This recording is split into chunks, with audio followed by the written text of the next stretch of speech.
What if your house could cool itself? No electricity, no air conditioning, no monthly bills, just sunlight and air.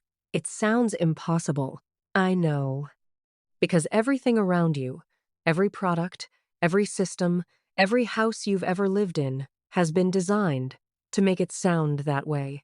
Modern homes are built on dependence, systems that consume power around the clock, systems that generate heat while trying to remove it, systems that wear down, break apart, and eventually fail.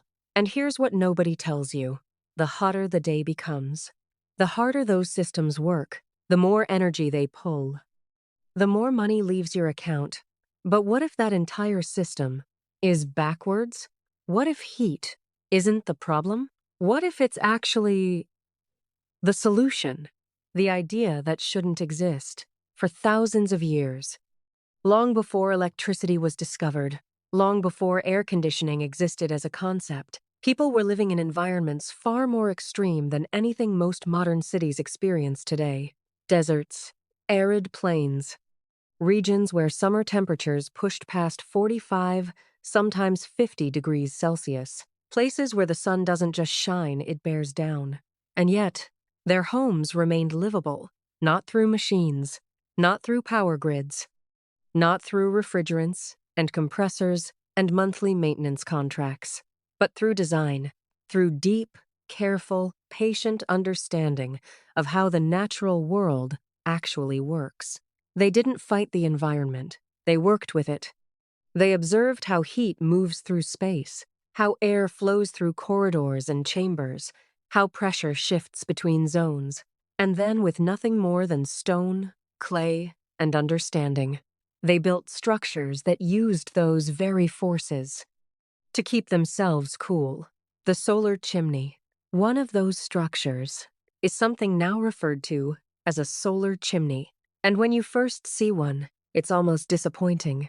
A vertical shaft, dark on the inside, a glass panel covering one face. That's it. No moving parts, no wiring, no control panel. Simple, almost too simple. But that simplicity is not a flaw. It is the entire point. Because this system doesn't rely on technology to function. It doesn't rely on electricity or motors or software. It relies on something that has never once failed in the entire history of this planet. It relies on physics, how it works. When sunlight hits the surface of the chimney, the dark interior begins to absorb that energy.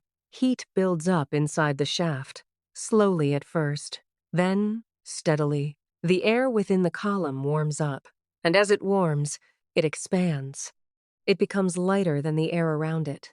And then, following a law of physics that cannot be argued with, it rises. This rising air creates movement, a continuous, self-sustaining upward flow, a current, an exhale.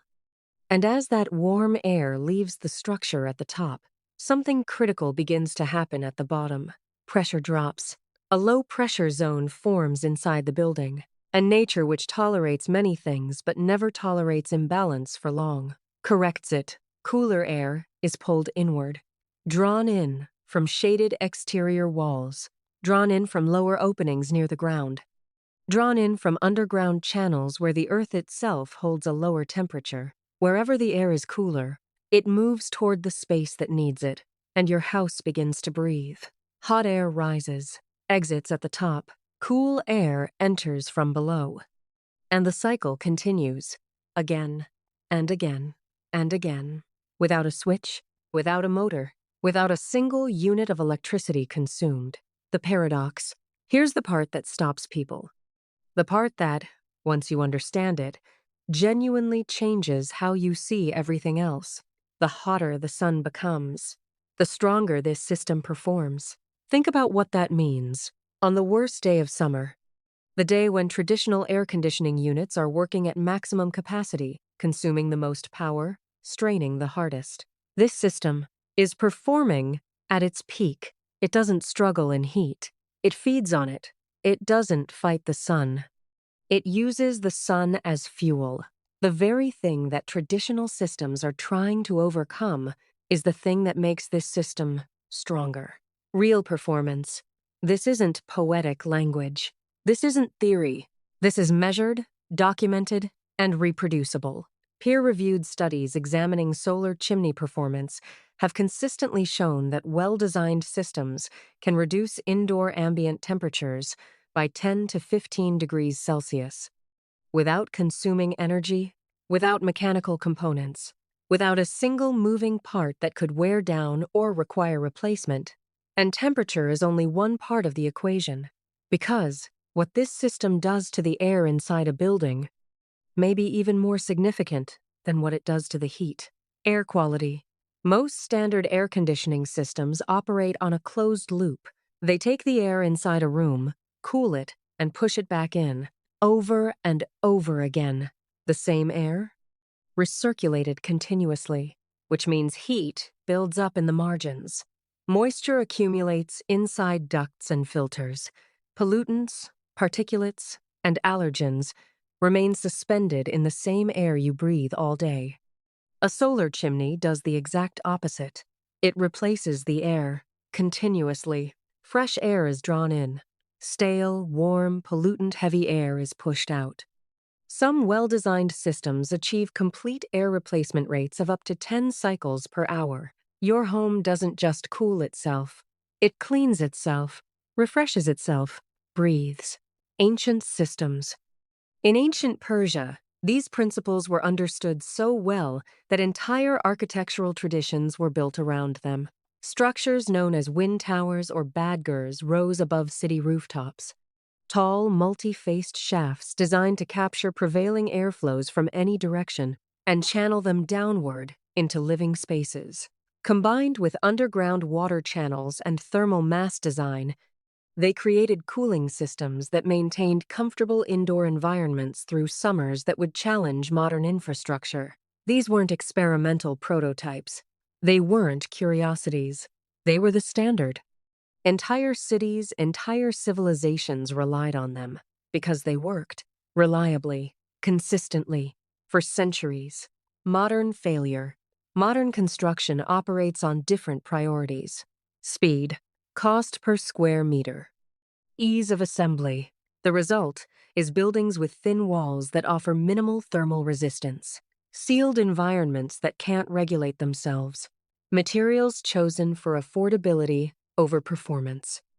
And rather than designing buildings that work with the climate they exist in, we design buildings that ignore it, and then install external systems to compensate. We built a problem, and then we built an industry to solve it. The dependence loop. Air conditioning became the answer, and for a long time, it felt like a satisfying one. Instant results. Adjustable. Controllable. But every answer has a cost. Energy consumption scales with heat. Bills scale with energy. Infrastructure scales with demand. Systems degrade. Components fail. Maintenance becomes a recurring cost with no exit point. And gradually, without a deliberate decision being made, the system you installed to serve you becomes the system you serve. You schedule your life around it. You budget for it. You can't imagine your home without it. That's not comfort. That's dependency. The question. So at some point, the question has to be asked directly. If a system exists, a system that has been understood for thousands of years, documented in modern research, proven in real climates, a system that can cool a living space, improve the quality of the air inside it, and do both of those things without consuming a single unit of electricity, why isn't it standard? Why isn't it in every building code? Why isn't it taught in architecture schools the way it should be? Why do most people hear about it for the first time? In a video like this, the realization. Maybe it was convenience. Modern construction moves fast, and passive systems require thoughtful design up front. Maybe it was familiarity architects and developers defaulting to what they already knew. Or maybe it's simpler than that. A passive cooling system has no components to sell, no ongoing service contract, no replacement parts, no monthly bill tied to a utility provider. There's nothing to monetize once the wall is built. And in a world where consumption is the model, systems that remove themselves from the transaction don't get promoted. Shift in thinking. Once you understand this pattern, you start to see it everywhere. You begin to notice that what gets called progress isn't always movement forward. Sometimes it's movement away from things that worked quietly and completely, toward things that are easier to scale, package, and sell. The solar chimney never disappeared because it failed. It disappeared because it couldn't be turned into a product. Final build. The solar chimney isn't just a structure. It's evidence. Evidence that some of the most powerful systems ever conceived are the ones that ask the least of you. No input, no maintenance, no compromise. Sign, just understanding and architecture built around it. Energy doesn't always need to be generated. It doesn't always need to be purchased, or stored, or metered. Sometimes when the design is right, it just needs to be redirected, captured, used. What looks like innovation is often rediscovery. And the systems we abandoned were sometimes the ones that made the most sense. This isn't new. This isn't experimental. This is something we understood and then forgot. This is the Fallout Files.